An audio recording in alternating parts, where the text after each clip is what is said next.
ನಂಗೆ ಲೈಫ್ನಾಗ ಸುಸ್ತಾಗಕತ್ತೈತಿ, ಏನು ಮಾಡೋಕ್ಕೂ ಮನಸ್ಸೇ ಇಲ್ಲ ಅನ್ನೋ ಫೀಲಿಂಗ್ನಾಗಿದ್ರೆ ಅದು ನಿಮ್ಮ ಕೆಲಸ ಸಲುವಾಗಿ ಅಲ್ಲ, ಅಥವಾ ನಿಮ್ಮ ಮಕ್ಕಳು ನಿಮ್ಗೆ ಟ್ಯಾಂಟ್ರಮ್ಸ್ ಒಗ್ಯಾಕತ್ತಾರ ಅಂತಲ್ಲ, ಅಥವಾ ನಿಮ್ಮ ಸುತ್ತಮುತ್ತಲು ಇರೋರು ಅದನ್ನು ಹೇಳಿದರು ಇದನ್ನು ಹೇಳಿದರು ಅಂತಲ್ಲ. It is just because you are thinking, it is just because you are overthinking, it is just because you are putting yourself in that loop. ಅಂದ್ರೆ ನೀವು ಆ ಲೂಪ್ನಾಗ ಬೀಳಾಕತ್ತಿರೋ ಹೊರತು ಯಾರೋ ಬಂದು ನಿಮ್ಮನ್ನು ದುಗ್ಸಾಕತ್ತಿಲ್ಲ.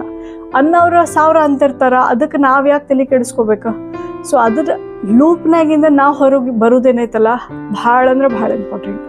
ನಾವು ನಮ್ದು ಥಿಂಕಿಂಗ್ ಪ್ರಾಸೆಸ್ನ ಇನ್ನೊಬ್ರ ಕಂಟ್ರೋಲಿಗೆ ಕೊಡೋದು ಭಾಳ ಅಂದ್ರೆ ಭಾಳ ಸಿಲಿ ಥಿಂಗ್. ಅದು ಮಾಡಿದ್ರೂ ತಪ್ಪಿಲ್ಲ, ಬಟ್ ನೆಕ್ಸ್ಟ್ ಅದನ್ನು ನಾವು ಆ ತಪ್ಪನಾಗಿಂದ ಹೊರಗೆ ಬರಬೇಕು. ಸೊ ಡೆಫಿನೆಟ್ಲಿ ನಾವು ಓವರ್ ಥಿಂಕಿಂಗ್ನ ಕಡಿಮೆ ಮಾಡೋಣ, ನಮ್ಮ ಮೇಲೆ ನಾವು ವರ್ಕ್ ಮಾಡೋಣ, ನಾವು ನಮ್ಮ ಗ್ರೋತ್ ಮೇಲೆ ಕಾನ್ಸಂಟ್ರೇಟ್ ಮಾಡೋಣ. ಸೊ ಇಂಥ ಭಾಳ ಟಿಪ್ಸ್ ಬೇಕಂತಂದ್ರೆ ಕಮ್ಯುನಿಟಿ ಜಾಯ್ನ್ ಆಗ್ರಿ, ಬಯೋಳಗೆ ಲಿಂಕ್ ಐತಿ, ಅಲ್ಲಿ ಸಿಗೋಣಂತ.